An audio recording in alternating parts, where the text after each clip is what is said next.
how to know that you're actually ready to start looking for your first job and that it won't be a waste of your time.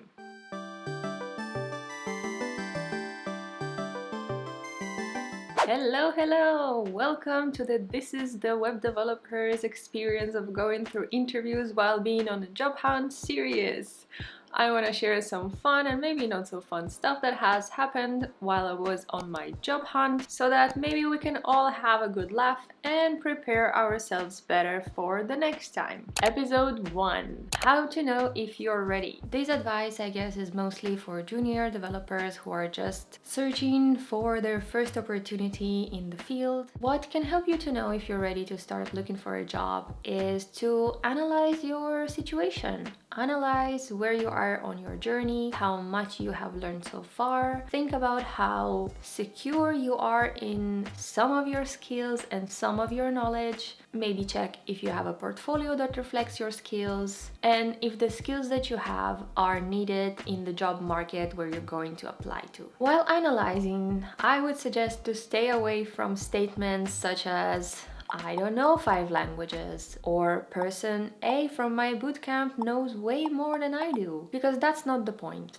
The point is, how secure are you feeling in taking a responsibility of coding and performing the skills that you have learned this far and being paid for it? By answering that question, you could already understand if you're ready to take this responsibility, if you're feeling that you can bring something to the table, and most of the times you have way more to offer than you think you have. But if you're still not feeling comfortable enough with getting compensated for your skills, then you also have several options. You could start applying now, but also preparing better for your first day at work. Or you could also apply maybe for part-time jobs where the remuneration is slightly less than full-time jobs. Or maybe go for an internship in order to understand if that's for you or not. If you have had already several experiences that were unsuccessful while searching for a job and you're afraid that nobody is hiring juniors because nobody needs juniors, well, that's not true. Everybody needs a junior, everybody can benefit from having a junior, and many companies are keen to have one. It's just that they don't necessarily advertise it because then they're going to have a huge amount of applications and for some reason they don't want to have that. Yeah, that's a little bit of a complicated situation, but I can have another video to explain more how to handle that aspect of the industry. Also, don't think that they don't know who they're hiring. For example,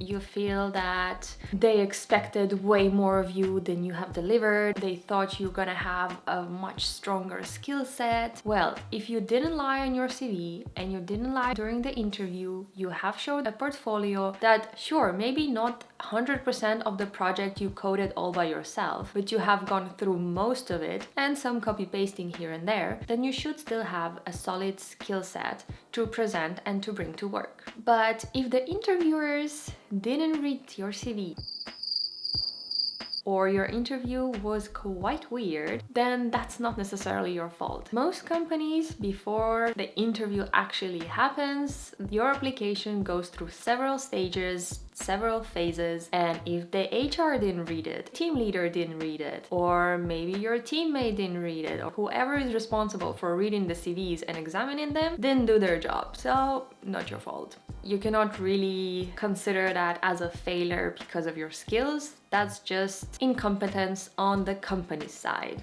I had one case. First it was with the HR. There were like weird questions, but I thought they were pretty generic, so I was like, okay, fine. She was very excited and she said, yeah, we're very happy, let's move forward, let's have a technical interview. And I got sent an email saying that I just need to be available for a call at a certain time. So I was. And the person on the other side of the line, I assume he was one of the senior developers there, and he was asking me questions that even as a mid-level, I would probably not be able to answer straight away. And then he suggested that we take a look at my code, which was quite challenging considering that we were talking over the phone. It was not even a Zoom or it was not even a conference call without any video. So it was an actual phone call. And the most crappy part about this whole experience was that I was even blamed for not being prepared for the interview. I was being thrown at phrases like, oh, you should have brought your laptop, or oh, you should have called with a video conference.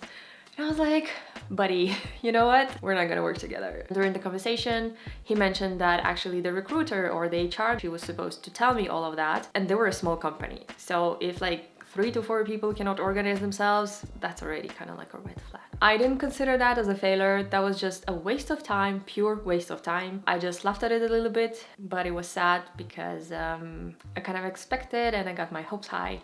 But it doesn't matter because 70 attempts later, I got a job. So you see what I mean, that at first it can be very frustrating to have those kind of interviews and that they go wrong, and not necessarily because of you or because of your skills, but just because of some miscommunication or hectic environment on their side. But later on you kind of start appreciating these kind of interviews because even though they didn't bring you something and it felt like a waste of time, you practice your interview skills with every interview you have. You just need to go through several bad ones in order to get to the good one. And once you get to the good one, you're gonna be prepared. Bottom line, check with your journey, where you're at, which skill set you need to have before applying for a job. Check what your market requires, how secure you're in your skills, how secure you are in the things that you can bring to the table. Also take a look at what is not just your technical skills, which soft skills you can bring, what else, maybe previous backgrounds or previous work experiences you can bring to the table and to that specific company. So there's so many things that you can include on your CV, include on your portfolio, and expand your profile with that can make you even more prepared to get a job. Or if you're not, then continue working on your portfolio, continue strengthening your skills until you're ready, and try to apply for some interviews, get used to interviewing, and you'll get there. I hope this was fun and helpful, even if for a little bit. Let me know in the comments if you have anything to add or share an experience of an embarrassing interview you have had, because I have many, many more coming. I'm gonna wish you a good day, afternoon, evening, night, wherever you are. Stay safe and see you in the next one. Bye!